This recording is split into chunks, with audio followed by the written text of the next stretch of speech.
दोस्तों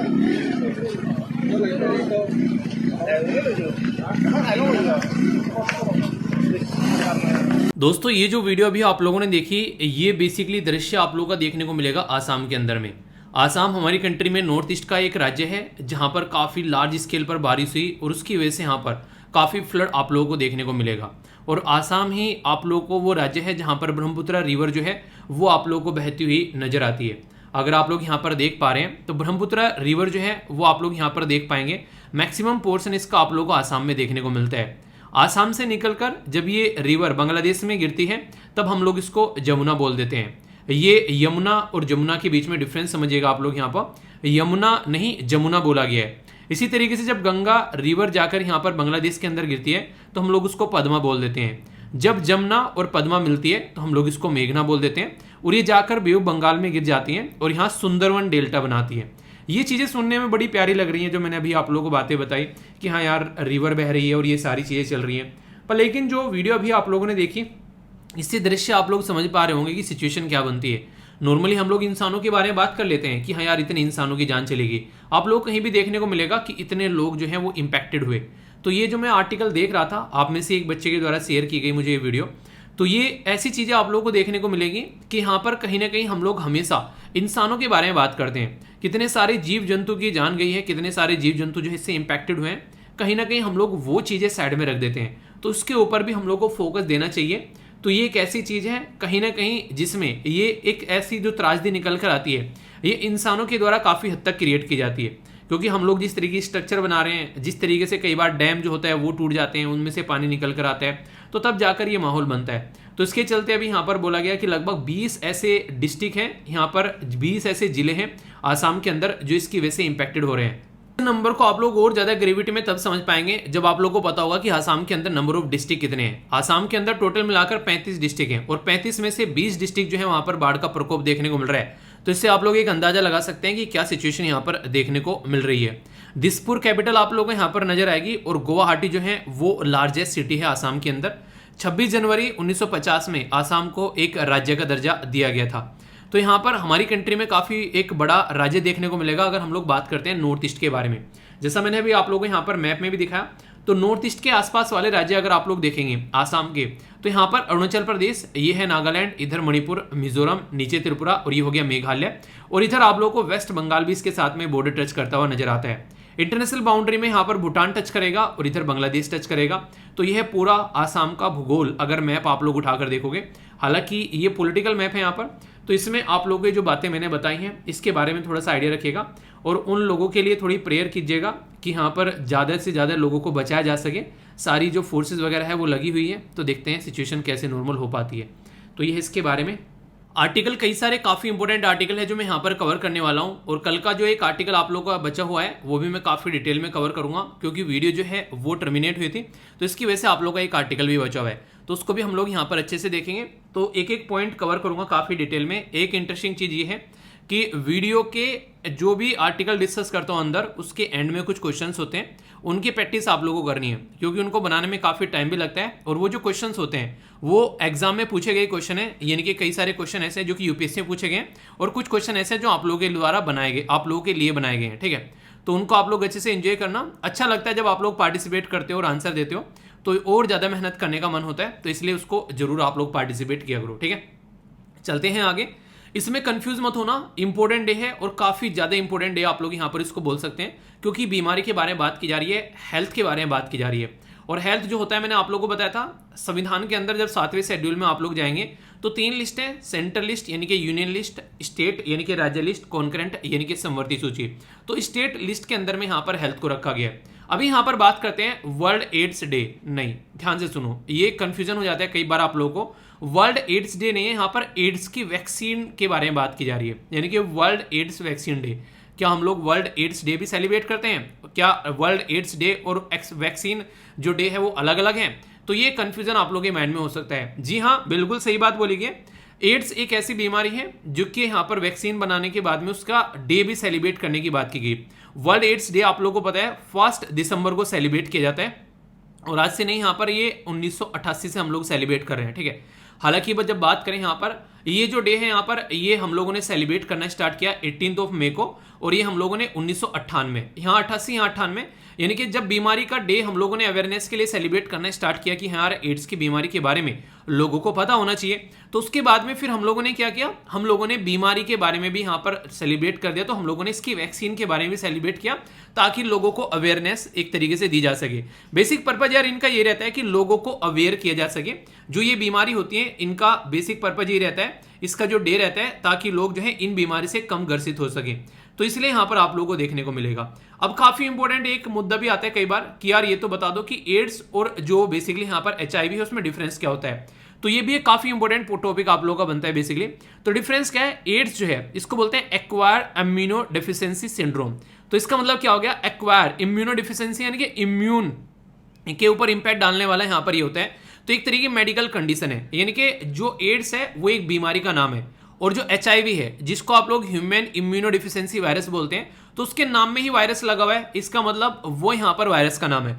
तो यानी कि HIV की वजह से एड्स होता है, ये बिल्कुल ऐसे कोरोना की वजह से यानी कि कोविड SARS-CoV-2 की वजह से यहां पर कोविड-19 बीमारी होती है, ऐसे आप लोग यहां पर इसको समझ सकते हैं।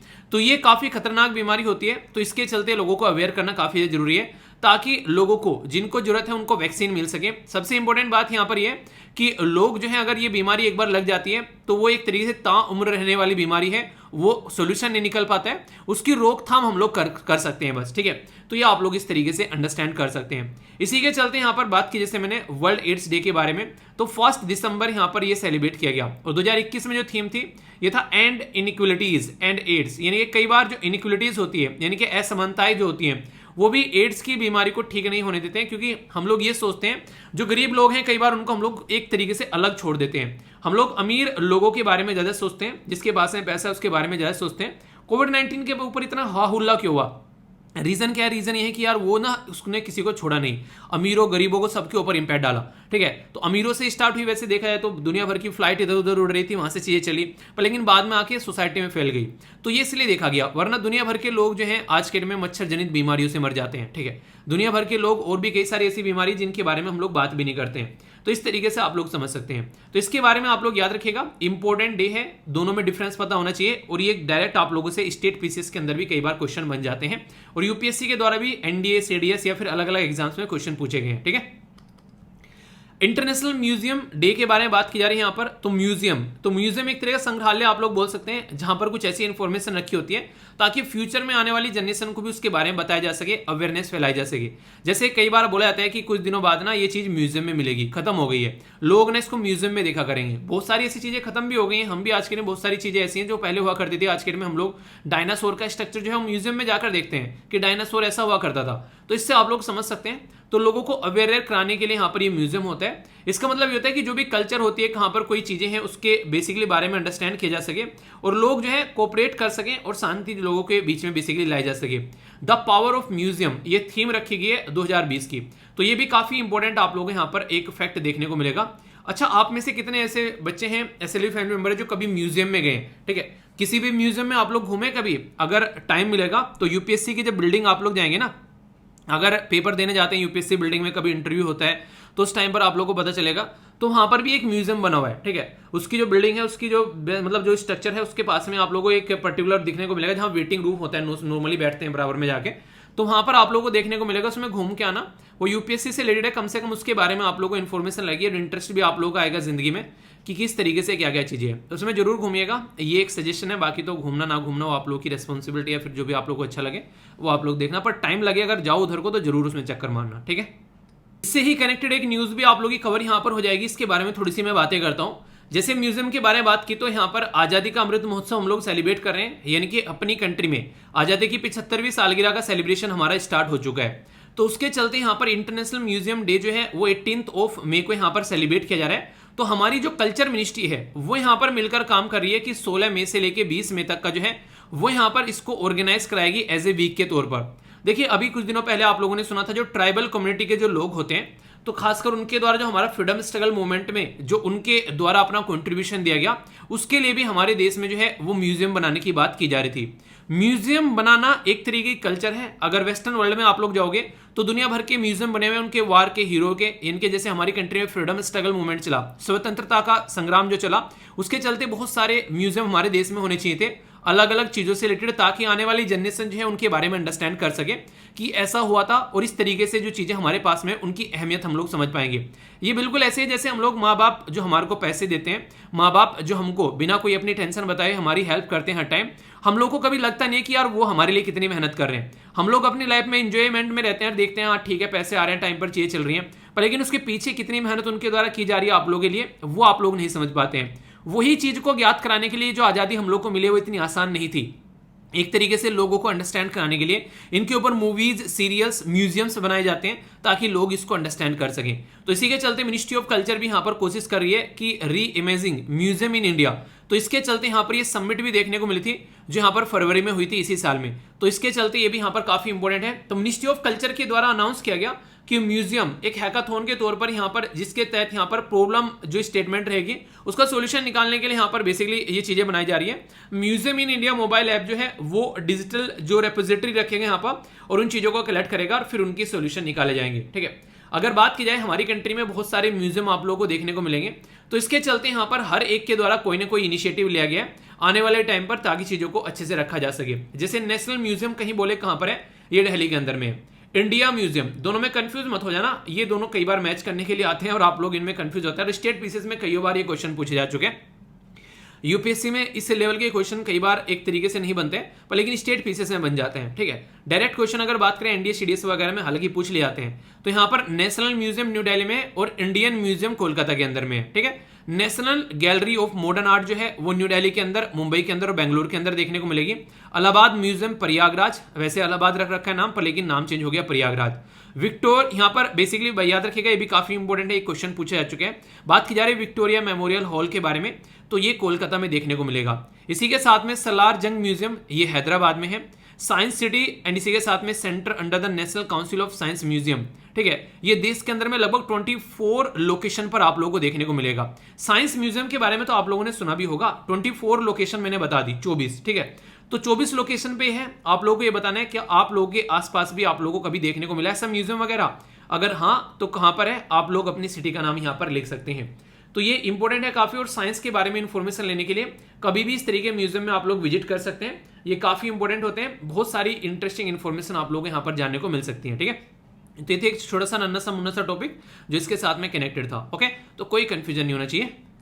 ये एक ऐसा टॉपिक है जिसमें मैं अच्छा खासा टाइम लेने वाला हूं और बैकग्राउंड इन्फॉर्मेशन के साथ में डिस्कस करने वाला हूं। जीएस पेपर 1 और इसी के साथ में एंसेंट हिस्ट्री के साथ में आप लोग इसको कनेक्ट करके देख सकते हैं। करंट प्लस स्टैटिक का मिक्सचर आप लोगों को यहाँ पर देखने को मिलेगा, जिससे लंबे समय तक भी आप लोग इसको याद रख पाएंगे। रिसेंटली कोई एग्जाम देने जा रहे हैं, फिर आगे कोई एग्जाम दोगे तो वहां पर भी आप लोगों से क्वेश्चन पूछा जा सकता है।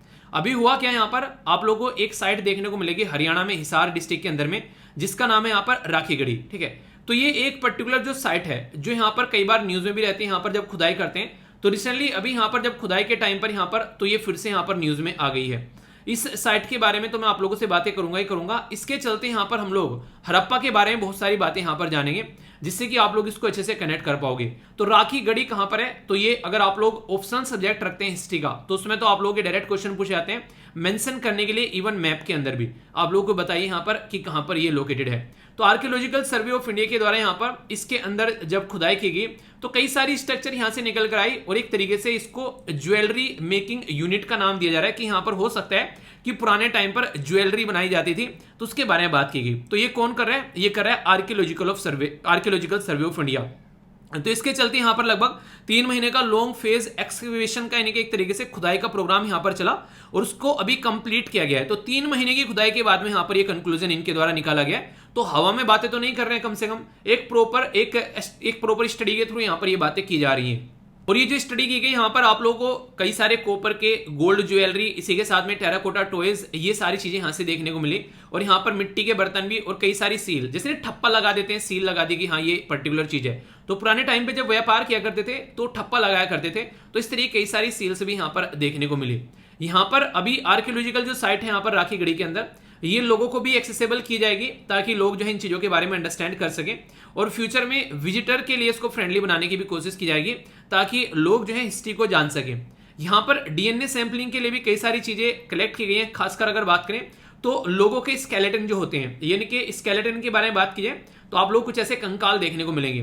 तो ये जो कंकाल है यहाँ पर ये सारे निकाले गए, क्योंकि ये स्केलेटन जो होते हैं इनसे पता लगाया जा सकता है इंसान के बारे में कि किस तरीके की इंसान की स्ट्रक्चर हुआ करती थी।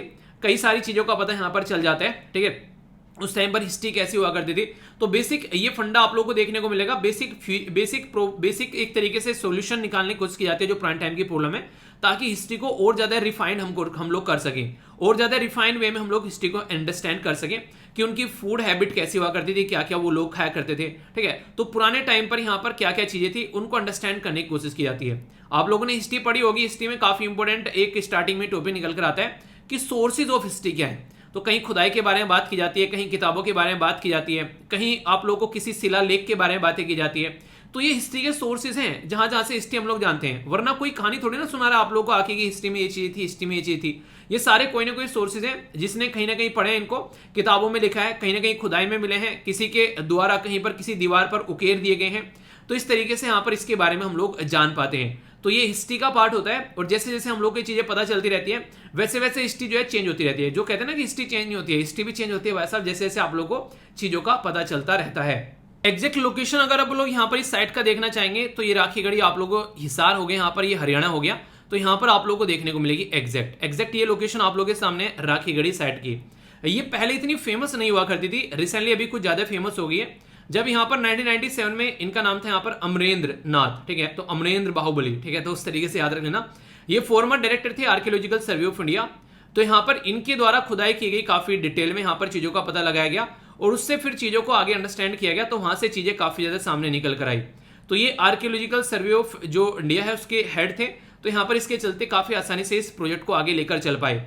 राखीगढ़ी लार्जेस्ट हड़प्पा साइट है इंडियन सब कॉन्टिनेंट के अंदर में, तो इसके चलते भी इसकी इंपोर्टेंस जो है वो कुछ ज्यादा ही यहाँ पर बढ़ जाती है। आप लोग समझ सकते हैं यहाँ पर, तो इसके चलते लोग जो है और ज्यादा जानने के लिए उत्सुक हो जाते हैं।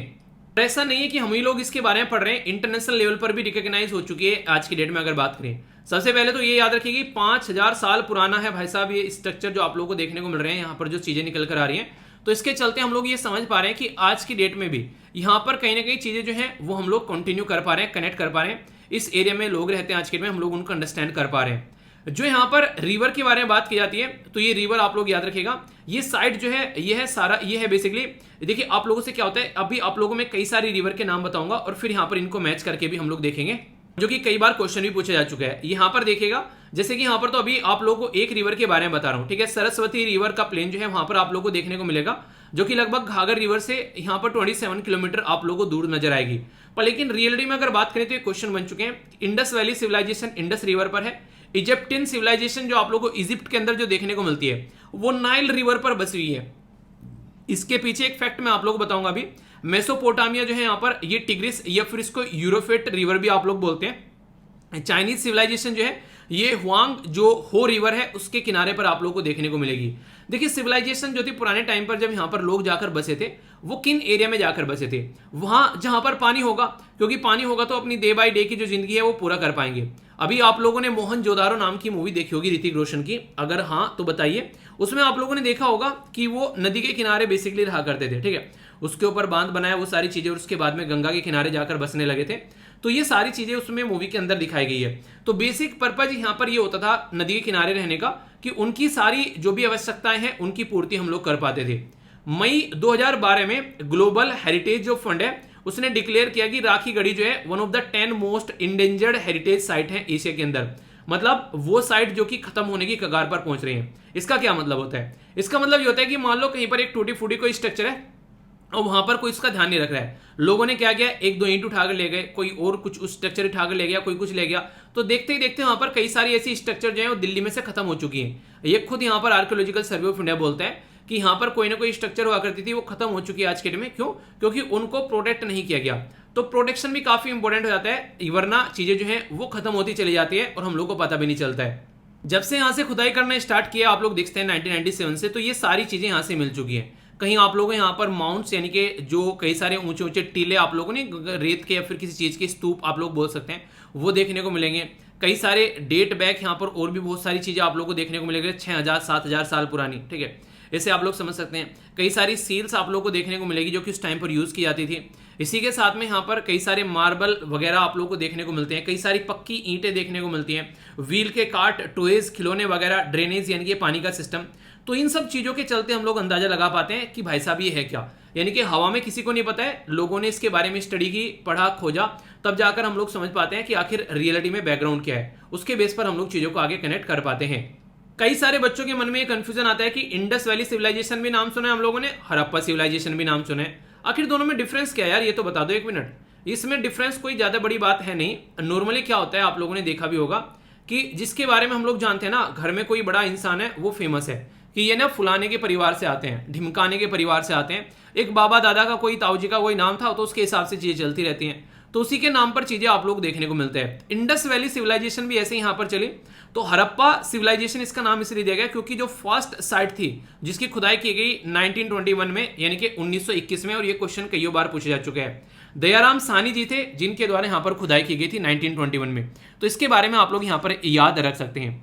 ये बेसिकली सबसे पहली साइट थी जिसके चलते यहाँ पर इसके बारे में कई बार क्वेश्चन भी आप लोगों से बनता है, ठीक है। तो ये काफी इंपॉर्टेंट है यहाँ पर, जो कि याद रखिएगा। इसी के साथ में अगर बात करें, ये जो है सिविलाइजेशन, इसको ब्रोंज एज भी हम लोग बोलते हैं। ब्रोंज एज मतलब यानी कि तांबे वाली एज, क्योंकि यहाँ पर कॉपर प्लस स्टोन, इसीलिए इसको यहाँ पर बेसिकली चालकोलिथिक भी बोलते थे, क्योंकि Cu और प्लस स्टोन यानी कि पत्थर यहाँ पर देखने को मिलता था। तो ये देखने को मिलेगा ब्रोंज सिविलाइजेशन, इसको बेसिकली कॉपर की वजह से बोलते थे। तो ये इसके सारे नाम आप लोगों को देखने को मिलते हैं। इसमें भी अगर बात की जाए आप लोगों से, काफी इंपॉर्टेंट है जो कि आप लोग याद रखिएगा। इसको जब बात करते हैं IVC यानी कि इंडस वैली सिविलाइजेशन के बारे में, तो सुतकोंड्रा आप लोग यहाँ पर देखने को मिलेगी आज के में, जो बलूचिस्तान पाकिस्तान के अंदर, ठीक है। तो उस साइड में आप लोग यहाँ पर नजर आएगा। इसी के साथ में जब बात करते हैं आलमगीर, तो यूपी में आप लोग को देखने को मिलेगी ईस्टर्न साइड में। इसी के साथ में दायमामाद महाराष्ट्र के अंदर देखने को मिलेगी साउथ में। मांडा ये जम्मू एंड कश्मीर में देखने को मिलेगी नॉर्थ में। आखिर मैं आप लोगों को ये कहानी क्यों सुना रहा हूं कि ये यहाँ पर है, ये यहाँ पर है, इसका बेसिक पर्पज क्या है बताने का। इसका बेसिक पर्पज यहाँ पर ये कि अगर पूछे आप लोगों से कि नॉर्थ में सबसे ऊपर आखिरी की कौन सी साइट है यहाँ पर इंडस वैली सिविलाइजेशन की, तो मांडा बोल देना आप लोग क्वेश्चन में, और वो है जम्मू एंड कश्मीर में। तो ये बताने की कोशिश कर रहा हूँ। ईस्ट में सबसे बड़ी साइट कौन सी यहाँ पर, सबसे ज्यादा ईस्ट में, तो ये आलमगीर यूपी के अंदर में। तो ये आप लोगों से कई बार पूछी जाती है, ठीक है। इसी के साथ में यहाँ पर सुतगेंद्रो के बारे में अगर बात करें यहाँ पर, तो ये आप लोगों को देखने को मिलेगा, ये है बलूचिस्तान यानी कि पाकिस्तान के अंदर में। और सेम बात आप लोगों को देखने को मिलेगी दायमामाद। दायमामाद आप लोगों को महाराष्ट्र के अंदर देखने को मिलेगा। तो ये ईस्ट वेस्ट नॉर्थ साउथ अगर आप लोग इसको ऐसे रखेंगे तो इससे कई बार क्वेश्चन बन चुके हैं इसको मैच करने के लिए, इसलिए मैंने आप लोगों को यहाँ पर इसके बारे में बताया, ठीक है। तो आप लोग अगर यहाँ पर इसको समझ पाते हैं तो कोई कंफ्यूजन आप लोगों को यहाँ पर देखने को मिलेगा। तो इसलिए बेसिक चीजें जो है आप लोगों के माइंड में इसको लेकर क्लियर होनी चाहिए। एक इंटरेस्टिंग चीज मैं आप लोगों को बताता हूं जहां से कई बार आप लोग ये क्वेश्चन पूछे जाते हैं, और इसको थोड़ा ध्यान से सुनिएगा। जब हम लोग बात करते हैं स्टोन एज के बारे में, तो यहां पर बेसिकली हम लोग बात करते हैं कई चीजों के बारे में आप लोगों को देखने को मिलेगा। एक को बोलते हैं हम लोग पैलियोलिथिक एज। तो पैलियोलिथिक जो एज होती है यहाँ पर, इसमें आप लोग को स्टोन का यूज देखने को मिलता है। स्टोन का यूज करते थे यहाँ पर एक तरीके से लोग, और फूड को गैदर किया करते थे इधर उधर घूम घाम कर। और इसी के साथ में यहाँ पर इसी टाइम पर जो यहाँ पर फायर यानी कि आग का इन्वेंशन किया गया, ठीक है। तो ये आप लोगों को देखने को मिलेगा पैलियोलिथिक एज के बारे में। इसके बाद में जब आप लोग आगे चलोगे थोड़ा सा, फिर आप लोगों को देखने को मिलेगा मीजोलिथिक एज। तो जो मीजोलिथिक एज हुआ करती थी उसमें हम लोग ट्रांजिशन के फेज में आए, यानी कि स्मॉल स्टोन यूज करने लगे। पहले बड़े बड़े पत्थर यूज करते थे, अब उन पत्थरों से हथियार बनाने लगे, ठीक है। और इसी के साथ में ट्रांजिशन फेज क्यों बोला गया इसको, क्योंकि पहले हंटर और गैदरर हुआ करते थे, अभी यहाँ पर फार्मिंग स्टार्ट कर दी, यानी कि खेतों में कुछ चीजों को उगाने लगे। और जब इंसान खेतों में चीजों को उगाना स्टार्ट कर देता है तो उसकी जिंदगी जो है स्टेबल हो जाती है, क्योंकि खेती एक जगह करेगा वहां पर, तो घुमक्कड़ वाली जिंदगी जो है वो यहाँ से खत्म होना स्टार्ट होने लगी। और जब यहाँ पर तीसरे फेज में आप लोग पहुंचेंगे जिसको बोलते हैं नियोलिथिक एज, तो यहाँ पर सबसे जो बड़ा आविष्कार हुआ वो था पहिए, यानी कि एक तरीके से यहाँ पर व्हील का आविष्कार, और इसकी वजह से दुनिया चेंज हो गई।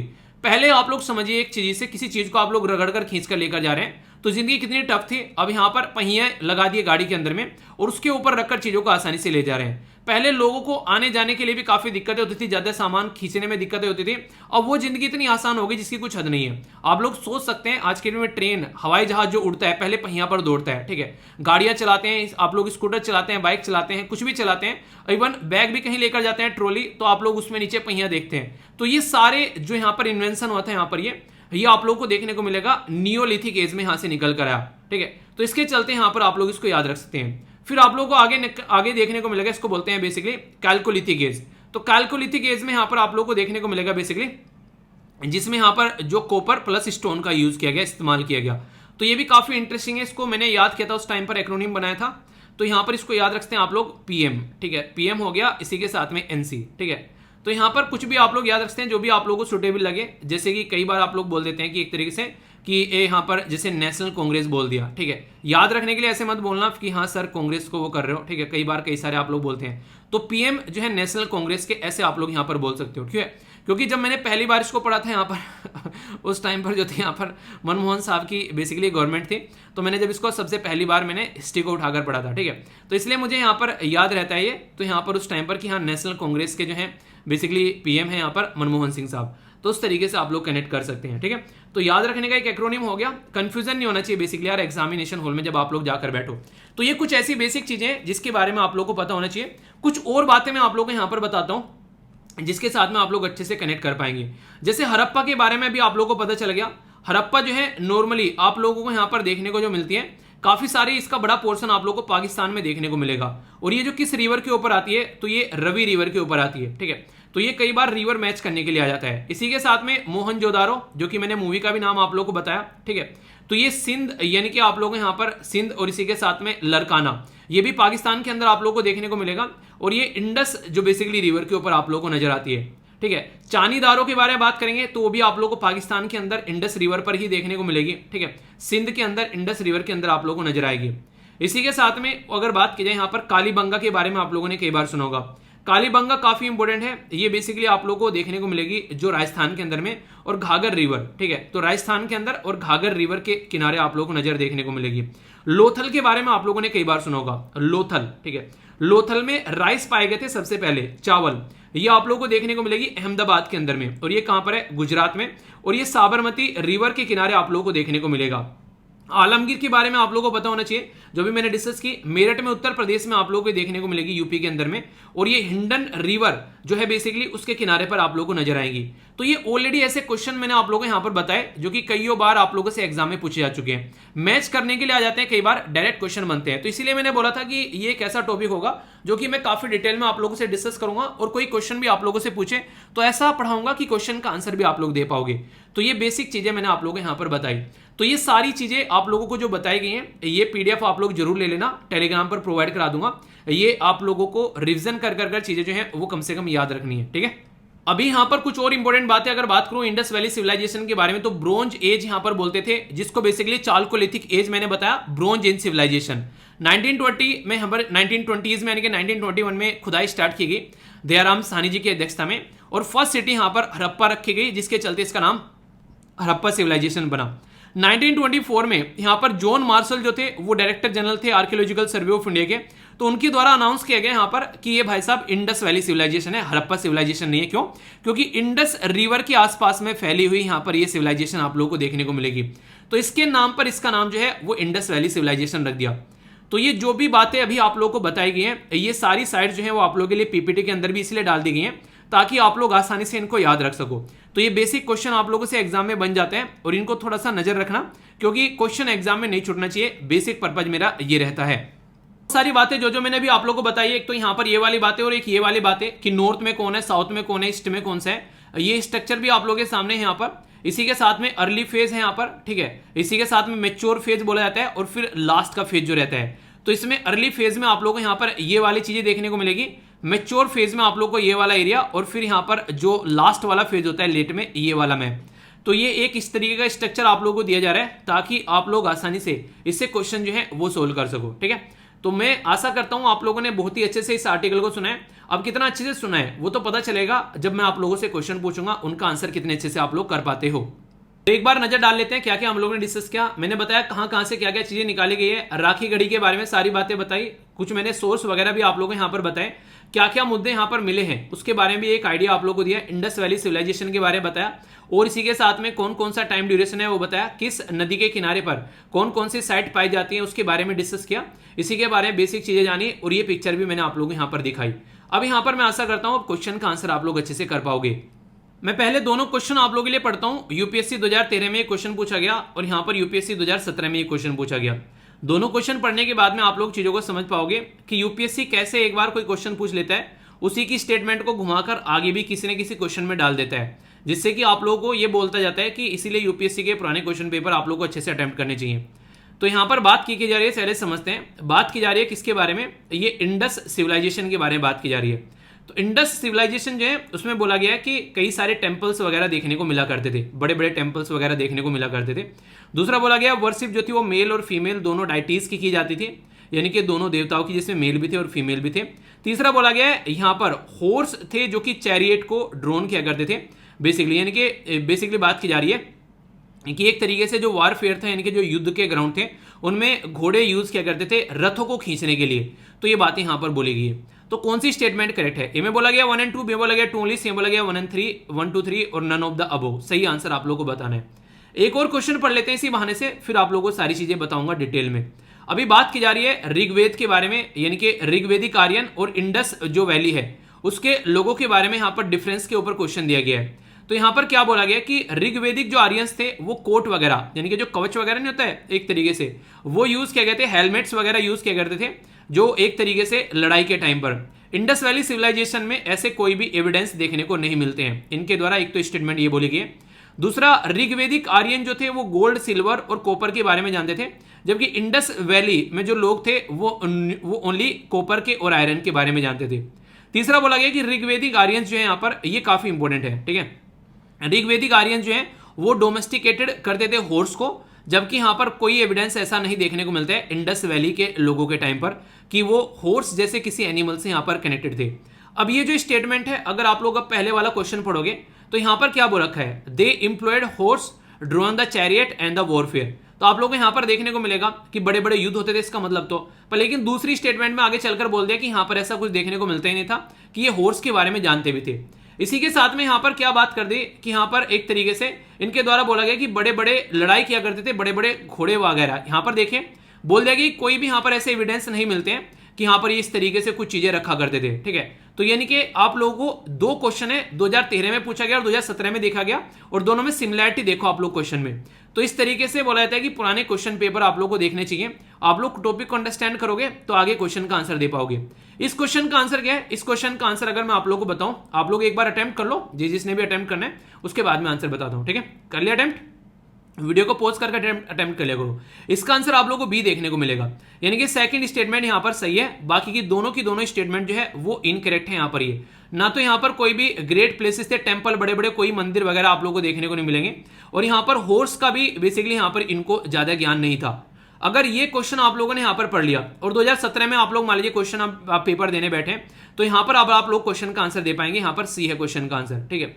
यानी क्या बोला गया यहां पर बोला गया बेसिकली, क्या बोला गया, ये बोला गया कि ऋग्वेद के जो आर्यंस थे वो बोला गया, जो ऋग्वेदिक आर्यंस थे वो गोल्ड, सिल्वर इन सब चीजों के बारे में जानते थे, पर इंडस वैली नहीं। भैया वो भी जानते थे, ऐसा कैसे हो गया कि ये नहीं जानते थे? उनको भी कई सारी चीजों की नॉलेज थी यहां पर, ऐसा नहीं है कि यहां पर इन चीजों की नॉलेज नहीं थी। तो ये बातें यहां पर बोली जा रही है, ठीक है। तो ओनली कॉपर और आयरन के बारे में यहां पर बात की जा रही है, तो ये काफी इंटरेस्टिंग है। ये अलग से भी क्वेश्चन यहां पर पूछा जा चुका है एग्जाम के अंदर में। इनको बेसिकली आयरन के बारे में कोई, यानी कि लोहे के बारे में इनको कोई खबर नहीं थी। Gold, copper, silver, bronze, metal ये सारे जानते थे यहां पर, तो गोल्ड, कॉपर, सिल्वर ये सारी इनको पता थी, पर लेकिन लोहे की याद इनको नहीं था, और ये क्वेश्चन कई बार एग्जाम में पूछा जा चुका है, ठीक है। तो यहां से आप लोग देखते हैं, अभी मैंने बोला कि ये घोड़ों को डोमेस्टिकेटेड नहीं करते थे, उसके बारे में अवेयर नहीं थे यहां पर, नॉलेज ही नहीं थी यहां पर, तो सीधी सीधी स्टेटमेंट दे रखी है यहां पर। तो इस तरीके से पुराने क्वेश्चन पेपर अगर आप लोग देखोगे तो आने वाले टाइम में आप लोगों को कई सारे क्वेश्चन आप लोग सोल्व कर पाएंगे, पर लेकिन पुराने क्वेश्चन पेपर को ढंग से देखना पड़ेगा। यूपीएससी आप लोग के दिमाग से खेलती है, और आप लोग एक बार समझ गए तो फिर सारी चीजों का सोल्यूशन निकल जाएगा आगे समझ में। आई होप कि दोनों क्वेश्चन आप लोग पकड़ पाए होंगे अच्छे से, तो कोई भी डाउट आप लोग को नहीं होना चाहिए। अगर डाउट है तो बताना, उसको दूर किया जाएगा, ओके। यहां से काफी इंपॉर्टेंट क्वेश्चन कई बार आप लोगों का बन जाता है, और बात करेंगे रेमिटेंस के बारे में। रेमिटेंस क्या होता है पहले तो आप लोगों को ये पता होना चाहिए। रेमिटेंस का बेसिक मतलब ये होता है कि जब कोई पर्टिकुलर पर्सन जो है एक देश है जो कि एक देश के अंदर रहता है, और एक देश है जो कि यहाँ पर इस देश के अंदर जाता है काम करने के लिए, यानी कि एक इंसान अपने देश में से किसी और देश में जाता है काम करने के लिए और वहां से पैसा कमाकर अपने घर वापस भेजता है, तो इसको रेमिटेंस बोलते हैं। ठीक है, तो ये आप लोग देखेगा। तो बांग्लादेश जो है वो 7th हाईएस्ट जो रेसिपिएंट है अभी फॉरेन रेमिटेंस का। ये बात कौन बोल रहा है? ये बात बोल रहा है वर्ल्ड बैंक। तो यानी कि इससे रिलेटेड जो रिपोर्ट है वो वर्ल्ड बैंक तैयार करते हैं। जी हाँ, किस किस देश को कितना रेमिटेंस मिला है इसके बारे में जो इन्फॉर्मेशन दी जाती है वो वर्ल्ड बैंक के द्वारा दी जाती है। तो ये आप लोग जरूर याद रखिएगा। अब बहुत सारी बातें मैं आप लोगों को यहाँ पर बताऊंगा जो कि आप लोग कनेक्ट कर सकते हैं। ऑफिशियली अगर रिकॉर्डेड करें रेमिटेंस के बारे में तो ये फ्लो होता है लो एंड मिडिल इनकम कंट्रीज के अंदर में। बेसिकली जो अपने जैसे देश के लोग जो हैं वो कई बार बाहर जाते हैं और वहां से फिर पैसा कमाकर अपने देश के अंदर लेकर आते हैं। तो इसी के बारे में बात की जा रही है। लगभग एक्सपेक्ट किया जा रहा है कि यहाँ पर की इंक्रीज हुआ है 4.2% 2022 में, जो कि यहाँ पर 630 बिलियन यहाँ पर रेमिटेंस पहुंच गया है। यानी कि इतने बिलियन डॉलर रेमिटेंस जो है वो दुनिया को यहाँ पर मिल रहा है। तो उसके बारे में इंफॉर्मेशन दी गई है। इसके बारे में अगर कुछ बातें बताऊं यहाँ पर रेमिटेंस के बारे में, तो आप लोग देखिएगा कई सारी कंट्री ऐसी हैं उनकी जीडीपी के बारे में पूछ ले अगर आप लोगों से, तो रेसिपिएंट जो low and the middle income country यहाँ पर 2021 में उनको रेमिटेंस मिला। सबसे टॉप पर है हमारा देश। यहां से क्वेश्चन बनेगा और कंफ्यूजन आप लोग हो जाओगे, इसको कंफ्यूज मत करना। ठीक है, 89 बिलियन 2021 में हमारे देश में रेमिटेंस आया। ठीक है, ये काफी इंपॉर्टेंट है। यहाँ पर सबसे ज्यादा दूसरे नंबर पर रेमिटेंस जो था वो चाइना के अंदर था अब तक, पर लेकिन चाइना को रिप्लेस करके मैक्सिको यहाँ पर अभी जो है दूसरे नंबर पर आ गया। और बहुत बड़ा रीजन ये भी है, कई सारे प्रतिबंध यहाँ पर मैक्सिको के ऊपर लगे हुए थे, उनको थोड़ा सा डाइल्यूट किया गया, तो इसकी वजह से चीजें देखने को मिली। तो पहले नंबर पर इंडिया, दूसरे नंबर पर मैक्सिको, तीसरे नंबर पर चाइना और फिर है यहाँ पर फिलीपीन। तो एटलीस्ट ये आप लोग याद रखिएगा, यहाँ तक का इतना तो पता ही होना चाहिए। बाकी अगर इजिप्ट भी आप लोग याद रख सकते हैं, और पाकिस्तान और बांग्लादेश हो गया 7वें नंबर पर। ठीक है, बाकी नाइजीरिया और यूक्रेन भी है यहाँ पर, और वियतनाम। तो यूक्रेन का भी आप लोग याद रखते हैं। यहाँ पर 7वें नंबर पर बांग्लादेश, 8वें पर नाइजीरिया और 9वें पर है यूक्रेन और 10वें पर है वियतनाम। तो टॉप 10 कंट्रीज हैं आप लोगों के सामने जहां सबसे ज्यादा रेमिटेंस मिलता है अपने देश में, जो रेमिटेंस जाता है। पहले मैंने बोला यहाँ पर इंडिया हो गया, दूसरा मैक्सिको हो गया और तीसरा हो गया चाइना। ठीक है, तो आईएमसी जरूर याद रखना यहाँ पर। ये कम से कम इतना तो आप लोगों को पता ही होना चाहिए, क्योंकि रिप्लेस हुआ है चाइना को मैक्सिको से, तो यहां से क्वेश्चन बन सकते हैं। ठीक है, ये तो हो गया पैसे के मामले में सबसे ज्यादा पैसा किसको मिला है। पर लेकिन अगर पूछा आप लोगों से जीडीपी के मामले में कि जीडीपी में जो सबसे बड़ा रोल प्ले कर रहा है, अगर बात करें लेबनान को मिलता जितना भी है वो तो अलग बात है, पर लेकिन इनकी जीडीपी का 54% आप लोगों को, यानी कि 50 से भी ज्यादा प्रतिशत इनकी जीडीपी का रेमिटेंस से आता है। तो आप लोग समझ सकते हैं जीडीपी की हालत कैसी होगी कि यहाँ पर रेमिटेंस के ऊपर जिंदा है। 44% आप लोगों को टोंगा के अंदर में, तजाकिस्तान के अंदर में यहाँ पर 34%, इसी के साथ में किर्गिज जो रिपब्लिक है यहाँ पर 33%। ठीक है, ये है समोआ, इसी के साथ में यहाँ पर ये है गाम्बिया। ई सल्वाडोर ये वही कंट्री है जहां पर रिसेंटली आप लोगों ने पढ़ा था कि बेसिकली इनके द्वारा बिटकॉइन को अपनी करेंसी के तौर पर एक्सेप्ट कर लिया गया है। ठीक है, हॉन्डुरस कई बार न्यूज में आता है ये आइलैंड। बेसिकली 26 आप लोगों को देखने को मिलेगा। जमाइका जहां से हुसैन बोल्ट निकल कर आते हैं, और फिर यहाँ पर नेपाल में भी रेमिटेंस जो है लगभग 24% है, और यहाँ इंडिया जो है काफी बड़ा रोल प्ले करता है इसके रेमिटेंस के अंदर में। तो ये कुछ ऐसे पॉइंट हैं जिनसे घुमा फिराकर आगे पीछे कर कल को कोई क्वेश्चन पूछा जा सकता है, तो आप लोगों को पता होना चाहिए। ये वैसे एक ओवरव्यू है 2010 से लेके 2020-21 तक जो हमारे देश में रेमिटेंस आ रहा है। हम लोग टॉप पर यहाँ पर बने हुए हैं, तो हमारे देश में जो रेमिटेंस आता है वो काफी बड़ा इंपैक्ट डालते हैं। तो अभी यहाँ पर याद रखिएगा, क्वेश्चन आप लोगों को बताता हूँ जहां से क्वेश्चन बन सकते हैं। आप लोगों से कोई पूछ लेगा कि माइग्रेशन एंड द डेवलपमेंट जो रिपोर्ट है किसके द्वारा प्रस्तुत की जाती है, तो याद रखिएगा migration and the development report जो है वो वर्ल्ड बैंक के द्वारा प्रस्तुत की जाती है। और यहाँ पर अब बोल गया कि ऑलमोस्ट जो रिकवरी हो रही है 8.6% 2021 में आप लोगों को देखने को मिलेगा अकॉर्डिंग टू वर्ल्ड बैंक। और यहाँ पर रेमिटेंस के बारे में बात की गई। यूक्रेन जो है वो लार्जेस्ट रेसिपिएंट है इन द यूरोप और सेंट्रल एशिया, जो कि यहाँ पर देखने को मिलेगा बेसिकली 20% के करीब यहाँ पर इंक्रीमेंट हो गया। ठीक है, यूक्रेन में। तो इसलिए मैंने बोला यूक्रेन को जरूर याद रखेगा, और यूक्रेन आप लोगों को पता है क्यों न्यूज में है। टॉप 5 जो रेसिपिएंट है यहाँ पर, उसमें इंडिया, मैक्सिको जो कि चाइना को रिप्लेस कर चुका है, अभी मैंने बताया, चाइना, फिलीपीन और इजिप्ट। तो टॉप 5 में याद रखिएगा। ठीक है, टॉप जो है वो इंडिया लिस्ट को करता हुआ आ रहा है, यहाँ पर 89 बिलियन आप लोगों को देखने को मिलेगा। मैक्सिको बहुत ही पीछे है 54 पर, और चाइना, तो चाइना और मैक्सिको एक दूसरे को रिप्लेस कर सकते हैं, पर लेकिन इंडिया के आसपास कोई नहीं है। इनको रिप्लेस करने के लिए पता नहीं कितनी जनता अपनी भेजनी पड़ेगी इधर उधर। ठीक है, अगर बात की जाए यहाँ पर अमंग द जो रेमिटेंस फ्लो के बारे में बात करें, हाईएस्ट शेयर इन जीडीपी, तो ये लेबनान, टोंगो, ये मैंने अभी आप लोगों को बता दिया, टोंगा बेसिकली टोंगो नहीं। ठीक है, तजाकिस्तान, किर्गिज रिपब्लिक और समोआ। तो ये कुछ 5 आप लोग ये भी याद रख सकते हैं यहाँ पर। तो तो ये सारे वो क्वेश्चन है जो कि एग्जाम में आप लोगों से धड़ल्ले से पूछे जाएंगे और आप लोग बोलोगे क्वेश्चन कहां से आ गया। तो भाई साहब यहां से आ गया, थोड़ा सा भी ध्यान से सुनोगे, क्वेश्चन नहीं छूटने दूंगा, बस थोड़ा सा ध्यान से सुनना है और उसको थोड़ा सा रिवाइज कर लेना है। पीडीएफ टेलीग्राम पर मिली जाती है, उसको जाकर डाउनलोड कर लेना, सारी पीडीएफ यहां पर आप लोगों को इकट्ठी मिल जाती है, ठीक है। तो ये आप लोग देख लेना। बाकी ये किस किस ने देख ली, जो नेशनल पार्क की वीडियो बनाई थी, सारी एक ही वीडियो के अंदर सारे नेशनल पार्क कवर किए गए, तो इसको आप लोग जरूर देखिएगा, कोई भी डाउट आप लोगों को नहीं होना चाहिए इसके बारे में। तो ये कुछ इन्फॉर्मेशन है बेसिक। आगे बढ़ते हैं। आगे बढ़ने का मतलब आप लोगों ने क्या सोचा, छोड़ दूंगा? ऐसे थोड़ा ना छोड़ूंगा यार। क्वेश्चन बताओ भाई साहब, पढ़ा है मेहनत करके तो क्वेश्चन जरूर पूछूंगा, ठीक है। तो माइग्रेशन एंड डेवलपमेंट ब्रीफ जो है वो किसके द्वारा रिलीज किए जाते हैं? बात की जा रही है यहाँ पर बेसिकली इंटरनेशनल मॉनेटरी फंड यानी कि अंतरराष्ट्रीय मुद्रा कोष, वर्ल्ड बैंक, विश्व बैंक, एशियन डेवलपमेंट बैंक, एशिया विकास bank, organisation of economic cooperation and development, आर्थिक सहयोग एंड विकास का संगठन। सही आंसर क्या है? ए, बी, सी या फिर डी के अंदर। ये आप लोग अटेम्प्ट कीजिए। नेक्स्ट क्वेश्चन आप लोगों के सामने अरेंज करना है कौन सी कंट्री जो है वो डिसेंडिंग ऑर्डर में with reference to remittance. Descending order में आप लोग यहाँ पर बेसिकली लगाना है, ठीक है। इसको अवरोही बोलते हैं, एक है आरोही एक है अवरोही। तो यहाँ पर एक डिसेंडिंग ऑर्डर में आप लोग को लगाना है, यानी कि आप लोग को यहाँ पर ये लगाना है कहाँ पर सबसे कम कहाँ पर ज्यादा, इस तरीके से आप लोग को देखने को मिलेगा, ठीक है। तो आंसर आप लोग दीजिए, देखता हूँ कौन सी आंसर यहाँ पर देता है। घटते हुए क्रम में यानी कि सबसे ज्यादा वाला सबसे कम उससे कम, मैक्सिको, चाइना, फिलीपीन और इजिप्ट। तो 1 आएगा पहले, फिर 2, फिर 3, फिर 4, या पहले पे 2 आएगा, फिर 1, फिर 4, फिर 3, या पहले 3 आएगा, फिर 4, फिर 1, फिर 2, या फिर पहले 4 आएगा, फिर 3, फिर 2, फिर 1। अटेम्प्ट करो दोनों को। पहले क्वेश्चन का आंसर देखते हैं। आप लोग को अभी मैंने डिटेल में पढ़ा यहाँ पर कि माइग्रेशन एंड डेवलपमेंट ब्रीफ जो है वो कौन रिलीज करता है? तो ये रिलीज करता है वर्ल्ड बैंक। तो कोई कंफ्यूजन आप लोगों को नहीं होना चाहिए, यहाँ पर वर्ल्ड बैंक यहाँ पर इसको रिलीज करता है, ठीक है। तो ये काफी इंपॉर्टेंट है यहाँ पर। और रेमिटेंस का जो इंक्रीमेंट लार्जेस्ट देखने को मिला यूरोप से, वो अभी किस में हुआ? यूक्रेन में। ये भी याद रखिएगा, ठीक है। डिटेल में अभी हम लोगों ने सारी बातें देखी, मैक्सिको, चाइना, फिलीपीन और इजिप्ट, ठीक है। तो आप लोगों को पता है मैक्सिको, अभी मैंने बोला पहले नंबर पर तो इंडिया है, दूसरे नंबर पर मैक्सिको है, तीसरे नंबर पर चाइना है। तो यानी कि पहला और दूसरा अगर आप लोगों को ये पता है, इसलिए मैंने बोला था कम से कम आप लोग याद रखिएगा। तो आगे का आप लोगों को याद करने की जरूरत ही नहीं है, यहीं से आंसर आप लोग का निकल कर आ गया। तो ये एग्जामिनेशन हॉल में ये छोटी छोटी जो चीजें होती हैं ये बहुत बड़ा रोल प्ले करती हैं अगर आप लोग इनको ढंग से समझ के चलते हैं। इसीलिए बोला जाता है कि इनके ऊपर फोकस थोड़ा सा ज्यादा देना चाहिए आप लोगों को, ताकि कोई दिक्कत देखने को न मिले, ठीक है। आगे बढ़ता हूं। इंपॉर्टेंट न्यूज है, प्रेस इंफॉर्मेशन ब्यूरो के अंदर काफी डिटेल में इसको कवर किया गया और बात की जा रही है मिनिस्ट्री ऑफ टूरिज्म के बारे में।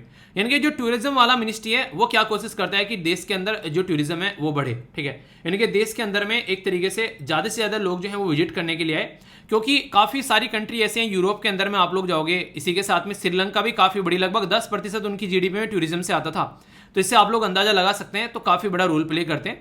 तो टूरिज्म के बारे में आप लोग यहाँ पर याद रखिएगा। तो टूरिज्म मिनिस्टर यहाँ पर जी कृष्ण रेड्डी। तो यहाँ पर अभी कोशिश की जा रही है कि क्रूज सर्विस को टूरिज्म को बढ़ाया जाए। क्रूज सर्विस के बारे में आप लोगों को पता होगा, नॉर्मली अगर बात करें तो इस तरीके बड़े बड़े शिप होते हैं, कई सारे लोग इन पे पार्टी करते हैं, आप लोगों ने इसके बारे में सुना भी होगा। तो इस तरीके से चीजें आप लोग समझिएगा। अगर बात करें यहाँ पर UPSC prelims GS paper 2 government policies, यहाँ से आप लोग इसको समझ सकते हैं। अभी हमारी कंट्री में जो ministry of port, shipping and waterways है, उनके द्वारा फर्स्ट इनक्रेडिबल जो इंडिया इंटरनेशनल क्रूज कॉन्फ्रेंस ये ऑर्गेनाइज कराएगी, कहां पर? 2022 की मुंबई के अंदर में। तो यहां पर किसके द्वारा ऑर्गेनाइज कराई गई है? पहली है, ये भी याद रखेगा, और कहां पर कराई गई है, ऐसे क्वेश्चन आप लोगों से अक्सर पूछे जाते हैं एग्जाम में। तो इसलिए बोलता हूं थोड़ा सा भी ध्यान इधर उधर, उन्हें कहते हैं कि ध्यान हटा दुर्घटना घटा, ध्यान हटा ध्यान हटा, मतलब एक तरीके से वही समझ गए ना क्या बोलना था ठीक है, ध्यान हटा दुर्घटना घटी, ठीक है। तो यहां पर अगर बात करें, फर्स्ट इनक्रेडिबल इंडिया इंटरनेशनल जो क्रूज कॉन्फ्रेंस है ये ज्वाइंटली ऑर्गेनाइज कराएगी ministry of port, shipping and waterways के द्वारा, गवर्नमेंट ऑफ इंडिया, FICCI की फुल फॉर्म बताना और इसके बारे में थोड़ा सा जाके भी पढ़ना, ये आप लोगों का होमवर्क है। इंडिया क्रूज मार्केट जो है यहाँ पर उसका काफी ज्यादा पोटेंशियल है, वो बढ़ती हुई जा रही है और बेसिकली फोकस ये किया जा रहा है ज्यादा से ज्यादा और अच्छे लेवल पर ये बढ़ सके, ताकि हमारे देश में ज्यादा से ज्यादा टूरिस्ट एक्टिविटी को हम लोग बढ़ा सकें। अगर बात की जाए तो गवर्नमेंट जो इनिशिएटिव है गवर्नमेंट ऑफ इंडिया के, तो यहाँ पर गवर्नमेंट एक टास्क फोर्स बना रही है, चीजों को समझें, अंडरस्टैंड करें, उसके बाद में इंप्लीमेंट करें। और मिनिस्ट्री के द्वारा अनाउंस किया गया हाई लेवल की एक एडवाइजरी कमेटी रहेगी यहाँ पर, जो कि टास्क फोर्स के साथ में मिलकर एक माहौल बनाएगी देश के अंदर में। उन्हें कहते हैं कि कॉलेज में जब हुआ करते थे तो मूवी देखनी है कि हाँ चलो माहौल बना लो। माहौल मतलब सामने टेबल पर लैपटॉप रख दो, हॉस्टल के अंदर में बेसिकली लाइट वाइट बंद कर दो और बैठ के अब आराम से मूवी देखते हैं, जब तक खत्म ना हो जाए तब तक माहौल नहीं बिगड़ना चाहिए, ठीक है। तो वो वाली चीज़ें नॉर्मली देखने को मिलती हैं। तो उसी के बारे में बात की जा रही है कि टास्क फोर्स जो है वो बेसिकली आप लोग को देखने को मिलती है कि एडवाइजरी कमेटी यहाँ पर निकल कर आती है हाई लेवल, जिसके चलते कई सारी चीज़ें नजर आती है। यहाँ से काफ़ी इंपॉर्टेंट क्वेश्चन कई बार आप लोगों का बन जाता है, और बात करेंगे रेमिटेंस के बारे में। रेमिटेंस क्या होता है पहले तो आप लोगों को ये पता होना चाहिए। रेमिटेंस का बेसिक मतलब ये होता है कि जब कोई पर्टिकुलर पर्सन जो है एक देश है जो कि एक देश के अंदर रहता है, और एक देश है जो कि यहाँ पर इस देश के अंदर जाता है काम करने के लिए, यानी कि एक इंसान अपने देश में से किसी और देश में जाता है काम करने के लिए और वहां से पैसा कमाकर अपने घर वापस भेजता है, तो इसको रेमिटेंस बोलते हैं, ठीक है। तो ये आप लोग देखेगा, तो बांग्लादेश है वो 7th हाईएस्ट जो रेसिपिएंट है अभी फॉरेन रेमिटेंस का। ये बात कौन बोल रहा है? ये बात बोल रहा है वर्ल्ड बैंक। तो यानी कि इससे रिलेटेड जो रिपोर्ट है वो वर्ल्ड बैंक तैयार करते हैं। जी हाँ, किस किस देश को कितना रेमिटेंस मिला है इसके बारे में जो इन्फॉर्मेशन दी जाती है वो वर्ल्ड बैंक के द्वारा दी जाती है। तो ये आप लोग जरूर याद रखिएगा। अब बहुत सारी बातें मैं आप लोगों को यहाँ पर बताऊंगा जो कि आप लोग कनेक्ट कर सकते हैं। ऑफिशियली अगर रिकॉर्डेड करें रेमिटेंस के बारे में तो ये फ्लो होता है लो एंड मिडिल इनकम कंट्रीज के अंदर में। बेसिकली जो अपने जैसे देश के लोग जो हैं वो कई बार बाहर जाते हैं और वहां से फिर पैसा कमाकर अपने देश के अंदर लेकर आते हैं। तो इसी के बारे में बात की जा रही है। लगभग एक्सपेक्ट किया जा रहा है कि यहाँ पर की इंक्रीज हुआ है 4.2% 2022 में, जो कि यहाँ पर 630 बिलियन यहाँ पर रेमिटेंस पहुंच गया है। यानी कि इतने बिलियन डॉलर रेमिटेंस जो है वो दुनिया को यहाँ पर मिल रहा है। तो उसके बारे में इंफॉर्मेशन दी गई है। इसके बारे में अगर कुछ बातें बताऊं यहाँ पर रेमिटेंस के बारे में, तो आप लोग देखिएगा कई सारी कंट्री ऐसी हैं उनकी जीडीपी के बारे में पूछ ले अगर आप लोगों से, तो रेसिपिएंट जो low and the middle income country यहाँ पर 2021 में उनको रेमिटेंस मिला। सबसे टॉप पर है हमारा देश। यहां से क्वेश्चन बननेगा और कंफ्यूजन आप लोग हो जाओगे, इसको कंफ्यूज मत करना, ठीक है। 89 बिलियन 2021 में हमारे देश में रेमिटेंस आया, ठीक है। ये काफी इंपॉर्टेंट है। यहाँ पर सबसे ज्यादा दूसरे नंबर पर रेमिटेंस जो था वो चाइना के अंदर था अब तक, पर लेकिन चाइना को रिप्लेस करके मैक्सिको यहाँ पर अभी जो है दूसरे नंबर पर आ गया। और बहुत बड़ा रीजन ये भी है कई सारे प्रतिबंध यहाँ पर मैक्सिको के ऊपर लगे हुए थे, उनको थोड़ा सा डाइल्यूट किया गया, तो इसकी वजह से चीजें देखने को मिली। तो पहले नंबर पर इंडिया, दूसरे नंबर पर मैक्सिको और तीसरे नंबर पर चाइना, और फिर है यहाँ पर फिलीपीन। तो एटलीस्ट ये आप लोग याद रखिएगा, यहाँ तक का इतना तो पता ही होना चाहिए। बाकी अगर इजिप्ट भी आप लोग याद रख सकते हैं, और पाकिस्तान और बांग्लादेश हो गया 7वें नंबर पर, ठीक है। बाकी नाइजीरिया और यूक्रेन भी है यहाँ पर, और वियतनाम। तो यूक्रेन का भी आप लोग याद रखते हैं। यहाँ पर 7वें नंबर पर बांग्लादेश, 8वें पर नाइजीरिया और 9वें पर है यूक्रेन और 10वें पर है वियतनाम। तो टॉप 10 कंट्रीज हैं आप लोगों के सामने जहां सबसे ज्यादा रेमिटेंस मिलता है अपने देश में, जो रेमिटेंस जाता है। पहले मैंने बोला यहाँ पर इंडिया हो गया, दूसरा मैक्सिको हो गया और तीसरा हो गया चाइना, ठीक है। तो आईएमसी जरूर याद रख लेना यहाँ पर। ये कम से कम इतना तो आप लोगों को पता ही होना चाहिए, क्योंकि रिप्लेस हुआ है चाइना को मैक्सिको से, तो यहां से क्वेश्चन बन सकते हैं, ठीक है। ये तो हो गया पैसे के मामले में सबसे ज्यादा पैसा किसको मिला है। पर लेकिन अगर पूछा आप लोगों से जीडीपी के मामले में कि जीडीपी में जो सबसे बड़ा रोल प्ले कर रहा है, अगर बात करें लेबनान को मिलता जितना भी है वो तो अलग बात है, पर लेकिन इनकी जीडीपी का 54% आप लोगों को, यानी कि 50 से भी ज्यादा प्रतिशत इनकी जीडीपी का रेमिटेंस से आता है। तो आप लोग समझ सकते हैं जीडीपी की हालत कैसी होगी कि यहाँ पर रेमिटेंस के ऊपर जिंदा है। 44% आप लोग को टोंगा के अंदर में, तजाकिस्तान के अंदर में यहाँ पर 34%, इसी के साथ में किर्गिज जो रिपब्लिक है यहाँ पर 33%, ठीक है। ये है समोआ, इसी के साथ में यहाँ पर ये है गाम्बिया। ई सल्वाडोर ये वही कंट्री है जहां पर रिसेंटली आप लोगों ने पढ़ा था कि बेसिकली इनके द्वारा बिटकॉइन को अपनी करेंसी के तौर पर एक्सेप्ट कर लिया गया है, ठीक है। हॉन्डुरस कई बार न्यूज में आता है ये आइलैंड। बेसिकली 26 आप लोगों को देखने को मिलेगा। जमाइका जहां से हुसैन बोल्ट निकल कर आते हैं, और फिर यहाँ पर नेपाल में भी रेमिटेंस जो है लगभग 24% है, और यहाँ इंडिया जो है काफी बड़ा रोल प्ले करता है इसके रेमिटेंस के अंदर में। तो ये कुछ ऐसे पॉइंट हैं जिनसे घुमा फिराकर आगे पीछे कर कल को कोई क्वेश्चन पूछा जा सकता है, तो आप लोगों को पता होना चाहिए। ये वैसे एक ओवरव्यू है 2010 से लेके 2020-21 तक जो हमारे देश में रेमिटेंस आ रहा है। हम लोग टॉप पर यहाँ पर बने हुए हैं, तो हमारे देश में जो रेमिटेंस आता है वो काफी बड़ा इंपैक्ट डालते हैं। तो अभी यहाँ पर याद रखिएगा, क्वेश्चन आप लोगों को बताता हूं जहां से क्वेश्चन बन सकते हैं। आप लोगों से कोई पूछ लेगा कि माइग्रेशन एंड द डेवलपमेंट जो रिपोर्ट है किसके द्वारा प्रस्तुत की जाती है, तो याद रखिएगा migrans and the development report जो है वो वर्ल्ड बैंक के द्वारा प्रस्तुत की जाती है। और यहां पर अब बोल गया कि ऑलमोस्ट जो रिकवरी हो रही है 8.6% 2021 में आप लोगों को देखने को मिलेगा अकॉर्डिंग टू वर्ल्ड बैंक। और यहां पर रेमिटेंस के बारे में बात की गई। यूक्रेन जो है वो लार्जेस्ट रेसिपिएंट है इन द यूरोप और सेंट्रल एशिया, जो कि यहां पर देखने को मिलेगा बेसिकली 20% के करीब यहां पर इंक्रीमेंट हो गया, ठीक है, यूक्रेन में। तो इसलिए मैंने बोला यूक्रेन को जरूर याद रखेगा, और यूक्रेन आप लोगों को पता ही क्यों न्यूज में। टॉप 5 जो रेसिपिएंट है यहाँ पर, उसमें इंडिया, मैक्सिको जो कि चाइना को रिप्लेस कर चुका है, अभी मैंने बताया, चाइना, फिलीपीन और इजिप्ट। तो टॉप 5 में याद रखिएगा, ठीक है। टॉप जो है वो इंडिया लिस्ट को करता हुआ आ रहा है यहाँ पर 89 बिलियन आप लोगों को देखने को मिलेगा। मैक्सिको बहुत ही पीछे है 54 पर, और चाइना, तो चाइना और मैक्सिको एक दूसरे को रिप्लेस कर सकते हैं, पर लेकिन इंडिया के आसपास कोई नहीं है। इनको रिप्लेस करने के लिए पता नहीं कितनी जनता अपनी भेजनी पड़ेगी इधर उधर, ठीक है। अगर बात की जाए यहाँ पर अमंग द जो रेमिटेंस फ्लो के बारे में बात करें, हाईएस्ट शेयर इन जीडीपी, तो ये लेबनान, टोंगो, ये मैंने अभी आप लोगों को बता दिया, टोंगा बेसिकली, टोंगो नहीं, ठीक है, तजाकिस्तान, किर्गिज रिपब्लिक और समोआ। तो ये कुछ 5 आप लोग ये भी याद रख सकते हैं यहाँ पर। तो ये सारे वो क्वेश्चन है जो कि एग्जाम में आप लोगों से धड़ल्ले से पूछे जाएंगे, और आप लोग बोलोगे क्वेश्चन कहाँ से आ गया, तो भाई साहब यहाँ से आ गया। थोड़ा सा भी ध्यान से सुनोगे, क्वेश्चन नहीं छूटने दूंगा, बस थोड़ा सा ध्यान से सुनना है और उसको थोड़ा सा रिवाइज कर लेना है। पीडीएफ टेलीग्राम पर मिली जाती है, उसको जाकर डाउनलोड कर लेना। सारी पीडीएफ यहाँ पर आप लोगों को इकट्ठी मिल जाती है, ठीक है। तो ये आप लोग देख लेना। बाकी ये किस ने देख ली, जो नेशनल पार्क की वीडियो बनाई थी, सारी एक ही वीडियो के अंदर सारे नेशनल पार्क कवर किए गए, तो इसको आप लोग जरूर देखिएगा। कोई भी डाउट आप लोगों को नहीं होना चाहिए इसके बारे में। तो ये कुछ इन्फॉर्मेशन है बेसिक, आगे बढ़ते हैं।